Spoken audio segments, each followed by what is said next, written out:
Welcome to this tutorial on exam room strategies brought to you by Reading University's Study Advice team. It is designed for you to go through at your own pace and you can pause it at any time. Strategies for coping in exams rooms begin with the time building up to exams. It's important to ensure that you are physically and mentally prepared for the challenge ahead. Try to make sure that you're getting enough sleep, you're eating a well-balanced diet and drinking plenty of fluids. These are not only strategies for healthy living, but will also help with your memory and brain power. Avoid too much caffeinated products, alcohol, junk and sugary food, as these are likely to have a negative effect on your ability to concentrate. The day before the exam.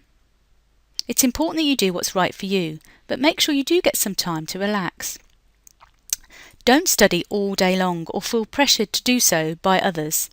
You need to go into the exam room relaxed, well rested and feeling prepared, so make sure you get plenty of sleep, you get yourself organised for the exam, you pack your bags and you know where you're going. Waiting to go into the exam room can be an anxiety building time. It's best to avoid others who are talking about the exam, as this rarely helps anyone other than the person doing the talking, and it's more likely to cause you more anxiety than it would if you kept away. Once at your table, organise your desk, relax by taking a few deep breaths and listen carefully to any instructions. Ensure that you know the timings for each question and jot these down somewhere before you begin. There are different ways to do this, but in essay-type questions you will want to consider allocating time for planning, writing and checking, either a question or a process at a time. Before looking at the questions, you may want to jot anything down you feel you're likely to forget, perhaps some acronyms, key dates or definitions that you're concerned you might not remember in the excitement of the exam. Once you've been told to start, read the instructions carefully on the exam paper. You should now be familiar with these from your revision, but check these are what you're expecting and that you've allocated your time correctly. If you have a choice of questions to answer, make sure that you read them all carefully before selecting. Mark the ones you think you can answer and then reread them, checking for the context. The main reason why marks are lost in exams is because students answer a different question from the one that's been set, so it's important that you don't rush this stage. As for the order you approach them with, this will depend on how you work in exams. Many prefer to start with the question they feel most confident with, and when they start the exams they're more alert and able to answer this question well, which builds up their confidence for the late, more challenging questions. Others prefer to get difficult questions out of the way, so decide which strategy suits you best. It's unlikely that you will feel unable to answer any questions in the exam, but if you do feel this way, look for questions where you feel you can offer part answers, or ones that you feel you know a little bit about. Start jotting down some points, as this might help jog your memory for the other parts of the question. When answering an essay-based question, don't forget normal writing conventions. Writing down the question helps to ensure that you remain focused.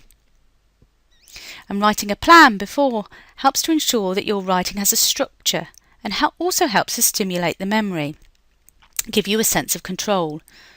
Your marker will have a load of scripts to mark, so make it easy for them to award you marks by presenting well-structured arguments, not some jumbled-up ideas that come to you as you begin writing. Don't panic if in doing this you start writing your answers later than those around you.